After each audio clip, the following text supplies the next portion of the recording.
Hi everyone, Pam Gregory, astrologer. I'm going to be speaking to you today about the first half of September and the new moon that we have coming up in Virgo on the 14th or 15th, depending on where in the world you live. Now, just a couple of housekeeping issues before we get into the astrology, and of course Virgo is very related to housekeeping. I'm receiving just a massive amount of emails day to day now, 7 days a week. So the volume really is enormous, and I've been trying very, very hard to keep on top of those and reply to everyone, because if everyone is kind enough to write, often very lovingly, I really like to make an effort to reply. But I'm finding that, you know, a huge chunk of my days, many hours in each day, is spent kind of answering emails rather than what I think you listen to this channel for is new perspectives, new insights, new research on the astrology. So I'm going to have to redirect my time much more to that in order to fulfill what you're looking for here, and cut back on the emails, which means it's just not humanly possible to reply to all of those emails. So in advance, I'm terribly sorry if I can't reply. It just isn't possible. A PA or a VA just doesn't work. They're too individual and astrological. So that's the first issue. Second issue is I'm receiving a lot of invitations to be a guest speaker, to be on a panel, etc. I'm fully committed now. I'm turning them all down. So that will save some emails. I'm just saying no to all of them right now, because I have to restore the balance here between work and life, and I'm very heavily booked till the end of the year. Thirdly, I'm receiving round about, I'd say, 30 to 40 requests a week from people saying, can I be interviewed on your channel to promote my skincare line, my jewelry line, my music, my book, my sports kit line, whatever. And I really, really want to say that this is an astrological information channel, because people say, can I come on your show? Well, it's not a show. As I see it, it's an astrological information channel. So again, there's some excellent people doing that in a more general sense out there who you can contact. That's not what I want to do with this channel. So, and I'm really endeavoring never to promote products, but to promote information, particularly relating to what the prevailing astrology is right now. And yes, I've had two very interesting conversations recently with Vade Austin and Randy Hatton. I'll put the links for those below, because water is becoming a very big issue in the astrology. So just so you know that, and that should save a few emails as well, that I'm really sticking strictly to the astrology.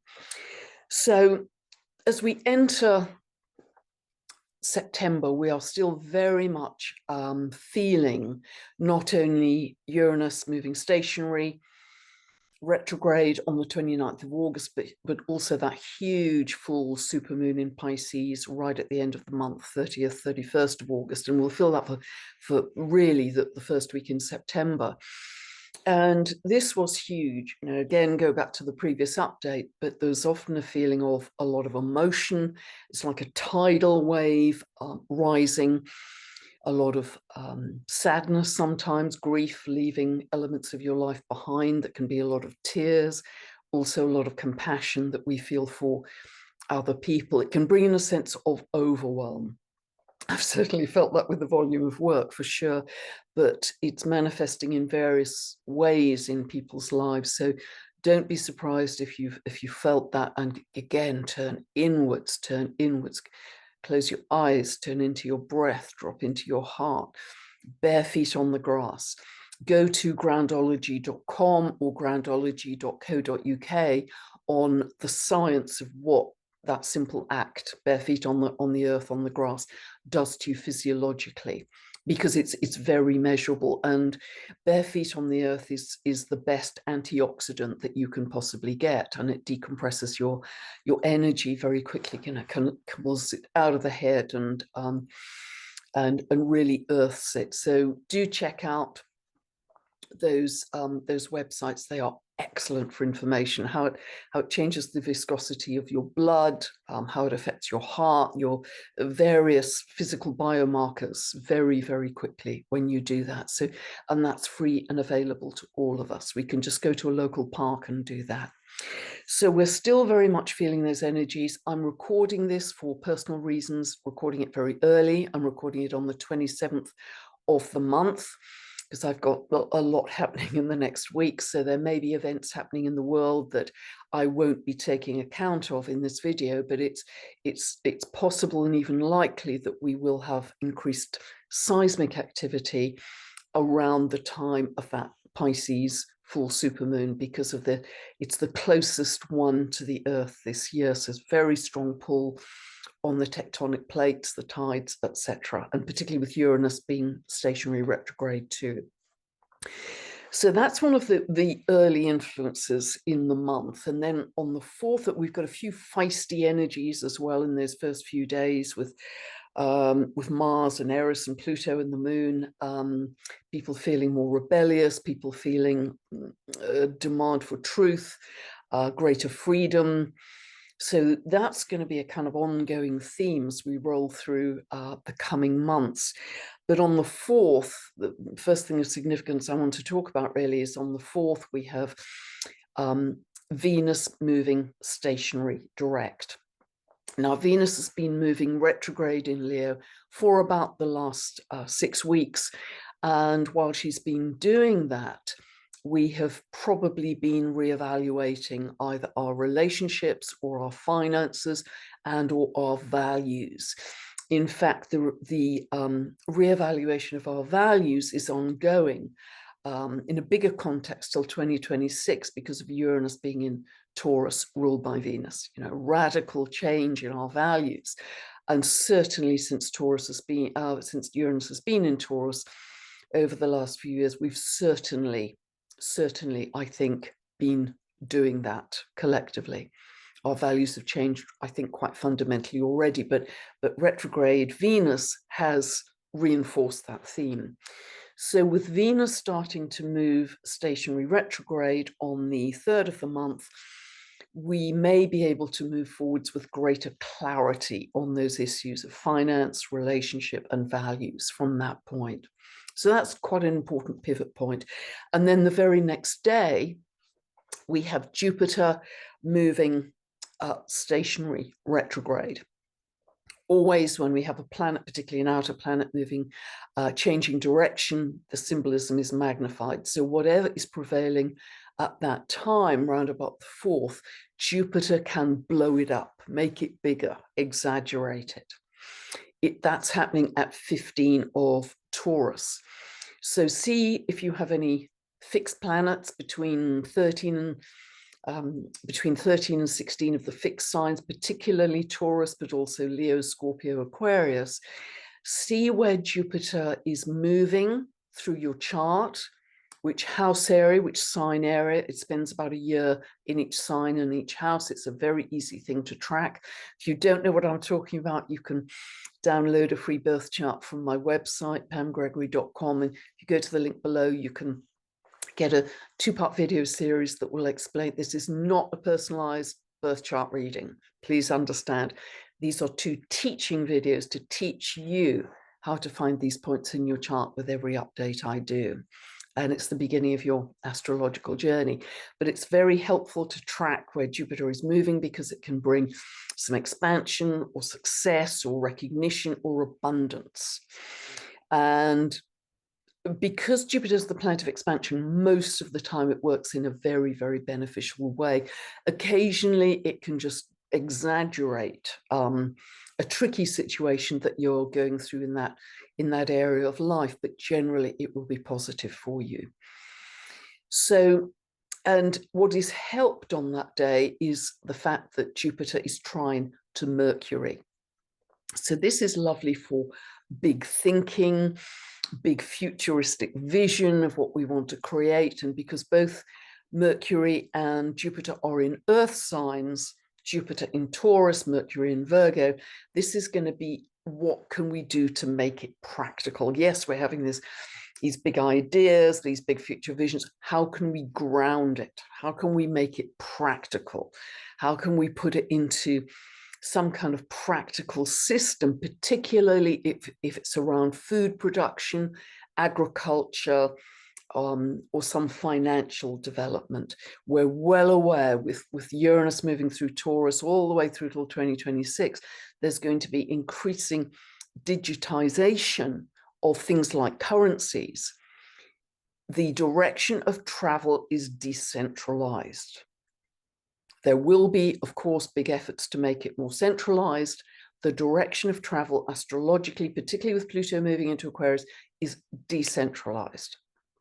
And I would strongly suggest that you go that way. It could even be microcurrencies coming up in separate areas and communities. So there's going to be an awful lot happening even in these first few days. On the 7th of the month, we have the Sun trine to Jupiter. And generally that is a lovely, optimistic, positive, again, futuristic, hopeful aspect. So again, see where the Sun is moving, see where Jupiter is moving at 15 of Taurus for you.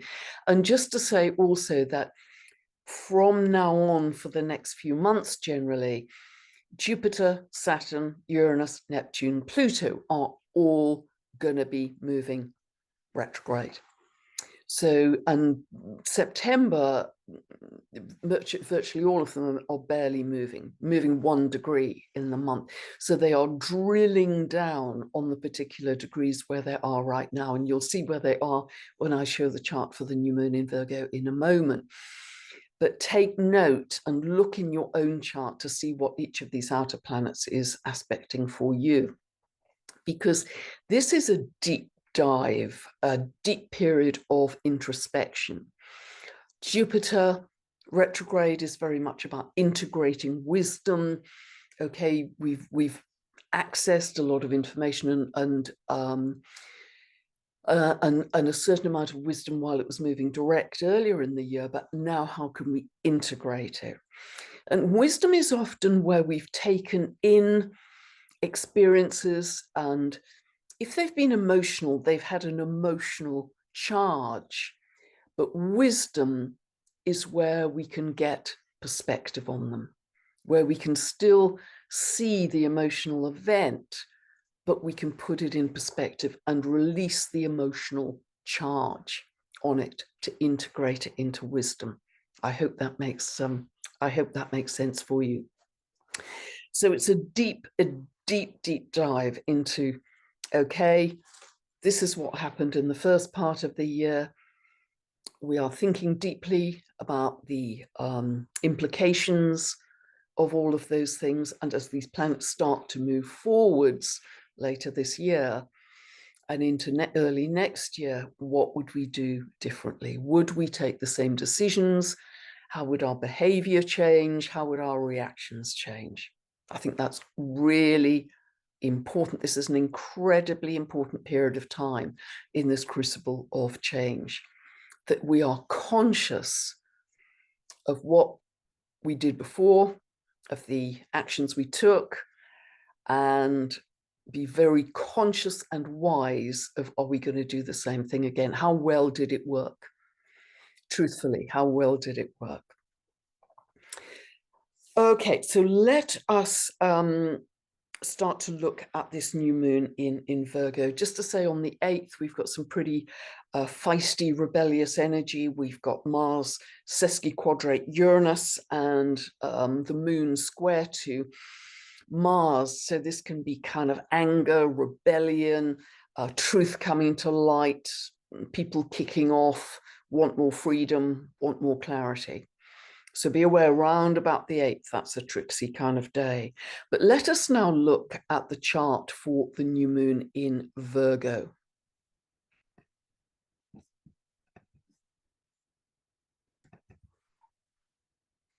So as always, I've set this for the UK. This is where I live. If you are in America, this is happening on the 14th. It's happening at 6:39 p.m. Pacific, and it's happening UK time at 2:39 UK time, because we're still on British summertime here. So this is a great time, a perfect time to set a new intention. At a new moon, we're planting a new seed, and at a new moon, the sun and moon are always together, always conjunct, so that this is at 2158 of Virgo. So see where that falls in your chart, which house area. And again, the two videos I've just mentioned will help you with that. Is this career? Is it money? Is it health? Is it family? That will help you set the intention. Always remember present tense, as if it was already, or as if it were, correct grammar, already happening for you. So Virgo energy is about discernment. Discernment, sharpening our discernment, and there's a lot to say about that. It's also about streamlining and simplifying our lives, getting rid of the clutter, whether that's physical clutter, whether that's relationships, circumstances, behaviors, thinking patterns that are unhelpful for us. It's kind of a feng shui for your energy, as it were. Streamlining, clarifying, making simpler your day-to-day habits, Virgo day-to-day habits, so they are more positive and productive for you. But it's very much about discernment, as I say, and what sharpens, this is quite a complex picture, but what sharpens that discernment is the ruler of Virgo is Mercury.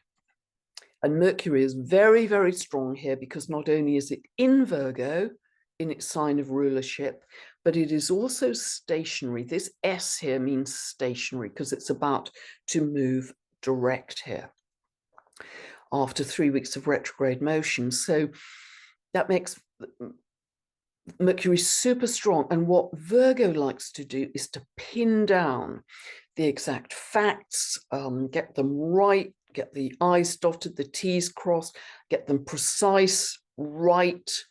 It's very important to get everything correct. But there are a couple of challenges to that, with those efforts to do that. Because we have Saturn opposing Mercury here. So Saturn tends to be a blockage or a control or a rules and regulations. Saturn rules Capricorn, so it's very much the old order coming into play here, the old power systems. And so there could be increased control on communication, facts, information, particularly, as I mentioned last time, in the last update, around Virgo Pisces, very much the health axis. Virgo is microbes, bacteria, tiny things, very much related to health, the gut, the microbiome. Pisces is related to our immune system, the blood. So this is the health axis in general. So particularly facts and information and detail around the health area, there could be some clamp down on those that could make the picture less precise for this Mercury in Virgo that's endeavoring to get to the truth. Also, Neptune is opposing the Sun and Moon here. Neptune 26 Pisces opposing Sun and Moon here. So at a negative expression, Neptune can be in a fog, can cloud the picture. It's related to the media, to drugs, pharmaceutical drugs. Again, it's related to the whole health area, as I've just mentioned, illusion, that kind of thing. So it can be a foggy or cloudy picture. What's the truth? Things are not as they seem. At a higher level of expression, what this astrology is encouraging us to do is Neptune is in a long-term square to the galactic center. The galactic center is at 27 of Sagittarius. I haven't drawn these lines in because it would be so crazily busy. But Neptune is going to stay in that square to the galactic center until the end of 2024. And this is, the galactic center is where the kind of plasma where the raw plasma with which we are creating our universe is coming from. And so this, when people are tuned in, when they have planets to the aspecting in the galactic center, they very often are extremely sensitive to energy. They're very psychically sensitive. They're very tuned in to their intuition. So this is asking us at a higher level to use our intuition and not just operate at the mental level of Mercury in Virgo, because we might just get swamped. It's just too much to work out. We can't see through the fog. What's also very interesting is we have a conjunction here between dwarf planet Vada at 2512 of Sagittarius and the galactic center. So Vada is also square to Neptune. And Vada stays in that conjunction and square until the end of 2024 as well. So Vada, dwarf planet, as you may remember, with her husband Manwe, other dwarf planet, they are said in myth to have created the cosmos. Vada's role in that was to create the sun, the moon, the stars, and set them on their course in the heavens. And so she is very much about creating a cosmos and therefore creating new Earth, doing it the second time around, creating new Earth. So putting these, and actually one other thing which I'm going to include in this theme of shifting to a higher perspective, a higher intuition, is that Uranus is trying to the sun and moon here, the new moon, 22 of Taurus to 21 of Virgo. So a trine is very helpful, positive, beneficial. So this is about getting insights, downloads, flashes, could be galactic information, but it's higher mind information. Uranus is the higher octave of Mercury. So again, it isn't just our regular mental process. All of these planets and aspects I'm talking about are operating at a higher level. So this prevailing astrology at the new moon in Virgo is encouraging us to see a new worldview on what up to now we may have believed to be the truth, Uranus, and was our prevailing belief system. Belief system very connected to Jupiter, and Jupiter stationary retrograde on the 4th of the month, as I've mentioned. So this could be a whole aha moment of suddenly seeing things in a different way. Mercury moving out of its retrograde phase, very strong in Virgo, very strong because it's stationary. Neptune square to the galactic center in Vada, and also Uranus trine to the new moon. Insight, clarity, flashes. So all of those things support this higher perspective of a whole new worldview, a whole new perspective, particularly related to things around facts, information, health, etc. So I think those themes are very strong. And also what is beautiful here is that we have essentially, it's a little loose here, but it's a grand trine in Earth. We have sun moon at almost 22, just 2 minutes off 22 degrees of Virgo, trine to Pluto at 28 of Capricorn, trine to Uranus at 22 of Taurus, and back in this trine. So this is an equilateral triangle essentially in Earth, and that is very positive for building new systems. That's very related to Mercury, related to financial systems, Taurus, currencies, values, etc., but also to food production, agriculture, that kind of thing, making it practical, making it grounded, making it very physical. So this moon in Virgo, new moon in Virgo, could be really helpful for that. New system. So be very alert to any new system, new initiative, new idea that's coming in that feels very futuristic, but nevertheless is very positive in terms of a contribution to New Earth. Also, Uranus trine to this new moon. Uranus is always about truth, clarity, awakening, shocking new insights.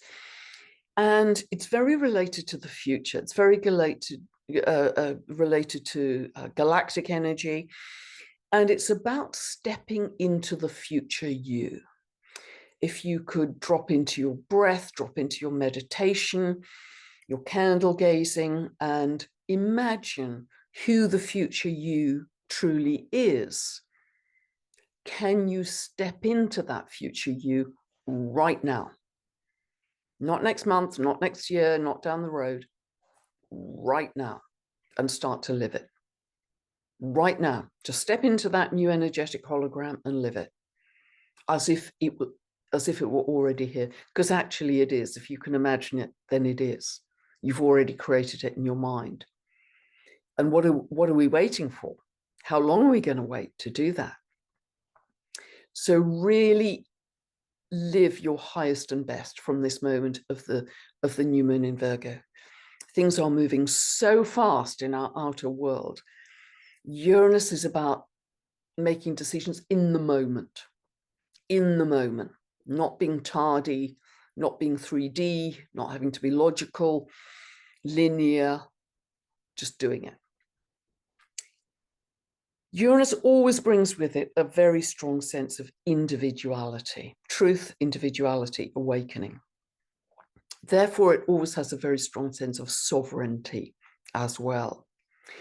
And what reinforces that theme is a couple of things, really. We have Black Moon Lilith, BML, Black Moon Lilith, and this is related to the orbit of the moon. Black Moon Lilith is at 2903 of Leo. Black Moon Lilith in the myth, some of you may remember me talking about her. She refused in the Garden of Eden to submit to Adam, and as a result of her defiance, she was thrown out of the Garden of Eden. So she is divine feminine energy, very like Eris, feisty, uncompromising, stands her ground as Eris does too. Leo is very much the sign of sovereignty. I see Aries and Leo as the principal signs to do with sovereignty. If you think of Leo, you think of the lion in the jungle, strong sense of I'm in control of my life. And particularly because Black Moon Lilith here is at 29 degrees of Leo, the anoretic degree, there's a sense of urgency or intensity around issues of sovereignty. I know many of you will understand what I'm talking about here. Reinforcing that is this long-running conjunction between Eris at 25 of Aries conjunct the North Node. And that will continue certainly for the rest of this year. Eris has a 560-year orbit. The North Node, remember it's a nodal axis, is measured in two ways. There is the mean node and the true node. So the true node is the actual position of where the node is moving in the heavens related to the orbit of the moon. But it isn't smooth. It's a little bit like a sewing machine, if you remember those old-fashioned sewing machines. So it's not perfectly smooth. What the mean node does, think of the mean as a little bit like an average, not quite, but it's a little bit like that. It evens out those slightly staccato movements of the true node. So if we look at the true node, at this time, the true node is absolutely spot on to the degree and minute conjunct Eris. The mean node is, as we see, because Solar Farm, our software package, uses the mean node, but nevertheless, we could see that this conjunction with Eris is extremely tight. Certainly, it's certainly through September and October, but really running till the end of the year. So as I've said before, what does that mean? Eris, divine feminine, warrior energy, sister of Mars, wasn't invited to the wedding at Mount Olympus, turned up anyway and created mayhem. Just like Black Moon Lilith, stands her ground, issues of sovereignty, issues of truth, fights against inequality, fights against injustice, fights against deception, and demands total social inclusion. Nobody excluded. Everybody needs to be heard. And both of these divine feminine principles, energies, will not relent. So the North Node conjunct Eris, North Node is our collective future destiny, where we are supposed to, like the compass needle, follow the energy, is very much supporting sovereignty, truth, standing your ground, recognizing every individual to be included. No social inclusion, no elitism, much greater sense of a fairer society. So very strong theme there. There's just so much to talk about here. Let me shift a little more to the dwarf planets now, because we have a dwarf planet called Teheron Hyawako at 20 of Pisces that is very tightly opposing the new moon, the sun and moon. Teheron Hyawako is a farmer, this dwarf planet. The symbolism is the farmer creator god, who is very related to making sure we have enough seeds for the next season. We have enough food for the next year. Very concerned with the earth, nature, food growing, seeds. If you think of Virgo and the glyph being the sheaf of wheat, we also have that principle coming through of food and grain. And following that theme further, we have Ceres, who is the asteroid linked to agriculture, grains and harvests in particular. She is at 29 degrees 48 of Libra. So again, at the anoretic degree of a sign, suggesting some urgency or big issue around grains, harvests, and food. She's conjunct the South Node here, 2635 of Libra. So the South Node is our past collective behavior, if you like, patterns. So our past collective behavior has resulted in issues around food availability, grains, harvests, etc. I'm sure many of you are following me here. But included in this picture, which is very helpful for us, is also Homer, who I've talked about a great deal, at 2937 of Libra. So super tight. I mean, what, 11 minutes away from Ceres and also conjunct the South Node. So Homer, as you know, is the link to the Hawaiian goddess of fertility. She is an incredibly powerful regenerative principle. So even when the land is laid waste by poor agricultural practices, she was able to wave her magic stick, the Makalai, and produce wild food from the land and wild food from the seas. She can birth babies from all over her body. She can change herself from an old crone to a young maiden. She's a regenerative principle. So that has great promise for how we can turn things around very quickly. And I want to refer you to two videos, and I'll put the links below this. One is a wonderful interview that Heather Ensworth did with a wonderful man, an ancient wisdom keeper called Kiero, because I think we think of these dwarf planets as, oh, they're kind of way abstract, and how do they fit into my personal life?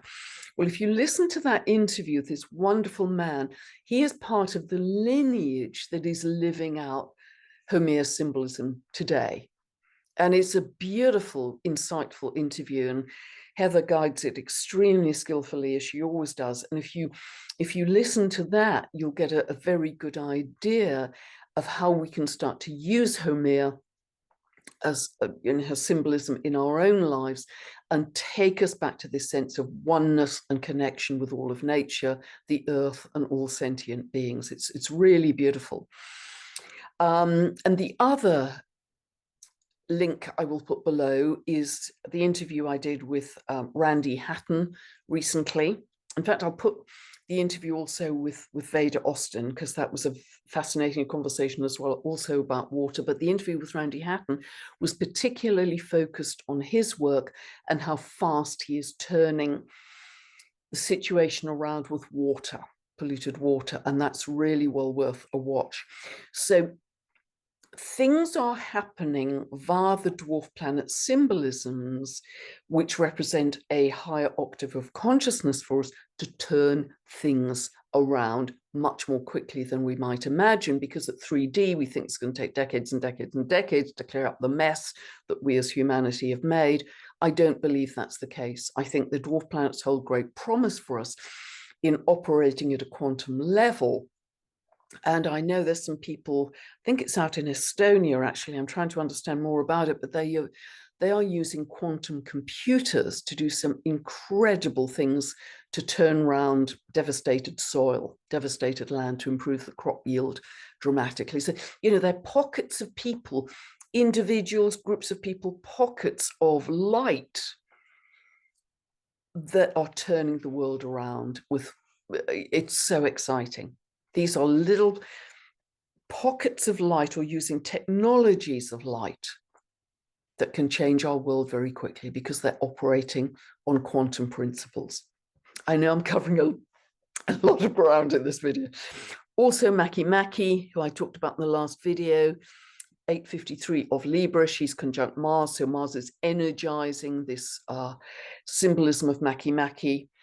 And remember, Maki was also in a situation, she's he is a male creator god linked to the Rapa Nui people, the great sea spirit of Easter Island.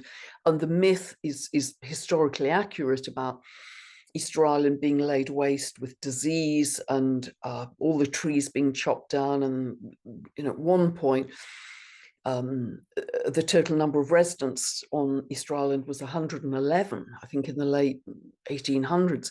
But nevertheless, they turned that situation back to healthy ecosystem. So again, there's some kind of a quantum leap of positivity, and again, regeneration of the earth and nature linked to Maki's symbolism as well. A couple of other dwarf planets I'll bring in. Orcus is at the midpoint of the new moon and Mercury. Orcus at 1450 or Virgo. Orcus is linked to the Etruscan god of the underworld, who punishes oath breakers, those who break sacred and divine law and, you know, violate that, and they're taken down to the underworld and made to see the truth and the light. And if they do that, then there's some kind of turnaround for them. If not, there's some kind of divine justice that takes place. But Orcus is very tightly trine here to Jupiter. So that is really a very helpful trine in opening up the truth. And helping to change our belief systems that we may have had in the past, once we start to see the light in a bigger way. The other thing, just to touch on, I'll talk more about it in the next update, because that's about the full moon in Aries, where this becomes even more prominent. But we have a very long-running trine between Pluto and Sedna. Now, if Pluto was just tipping into Aquarius, you could see this more easily because they'd both be in air signs. So it's an out of sign trine between Pluto and Sedna. And that will continue again till the end of 2024. They're kind of holding hands in lockstep, these two, because they're both kind of hovering between the end of an earth sign and the beginning of an air sign. They have very similar mythology in a way.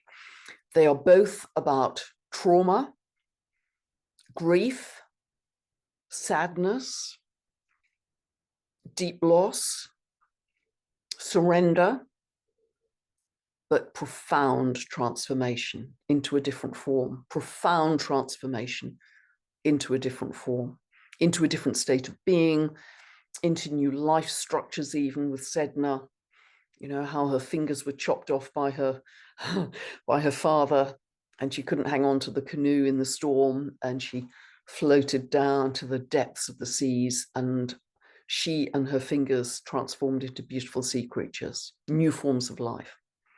So this is challenging, loss, surrender, death, grief, but ultimately profound transformation.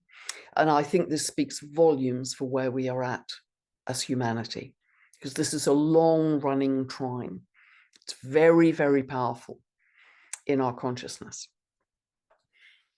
So a lot happening with this new world view being born, I believe, at this new moon in Virgo, which will continue through the rest of this year and into next. So I'm gonna stop sharing here, but there's some other things I really want to say and share with you. So, because they're coming up a lot, I think, in our discourse. And as human beings, with all that we've gone through in these last 3.5 years, I think it's very, very easy for us to finger point and blame and kind of bad guys, good guys, and it's all their fault, etc. But if you think about that from a higher perspective, it's just really perpetuating the polarization, the separation, the division that we know at another level is creating the endless hamster wheel of war, death, misery, grief, disease, poverty, the whole of that.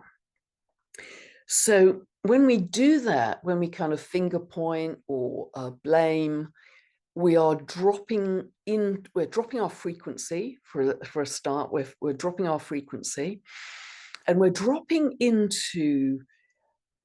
back into that 3D reality of polarity.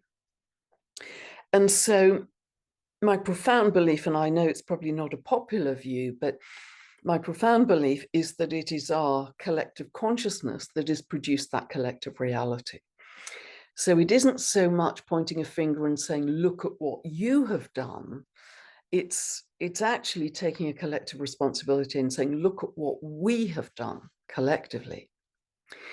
And the only way to turn that around is to really change our inner state of being, to drop into peace, into gratitude, into love, into joy. And once we feel that internally and start to broadcast that out to the world, that is what will start to change the quantum wave structure, our collective reality. I profoundly believe that, because otherwise we're just going round and round the hamster wheel. So it's very important that we feel it internally before we can see it externally in our individual reality and also in our collective one. So that would be the greatest service we could do, because then we're keeping our frequency high. We're operating outside 3D, because when you feel those emotions of love, joy and gratitude, you are actually stepping outside linear time to a large degree, because you're living in the moment. You are in the moment of the joy. You are in the moment of the bliss. You're in the moment of love. And you are stepping outside that 3D-ness and keeping your frequency high. So we're helping to shift towards unity consciousness if we do that. I know this is really hard. You know, I'm a human being too, and we've been through such a harrowing, challenging time. It's very understandable. And I think linked to that, and it's something that's coming up in social media a lot, is people particularly writing to me as an astrologer and saying, when is this going to be over? When are we done with this reality, these challenges? And again, that's very human, isn't it? But when we do that, again, we're back into linear time. It's not here. It's not here yet. So that's a statement of impatience. It's a statement of frustration. It's a statement of lack. I'm looking at the weeks and months going by, and it's not here yet. We're looking at linear time, 3D-ness, and lack. Again, we're dropping our frequency. So really hard, really hard. So again, the answer is to turn back into those emotions, because to be honest, if we are constantly every single day saying it's not here yet, and I'm pressing my foot on the accelerator, it's not here, it's not here, then our life is passing in a not very happy way at all. We're waiting, waiting, waiting, waiting.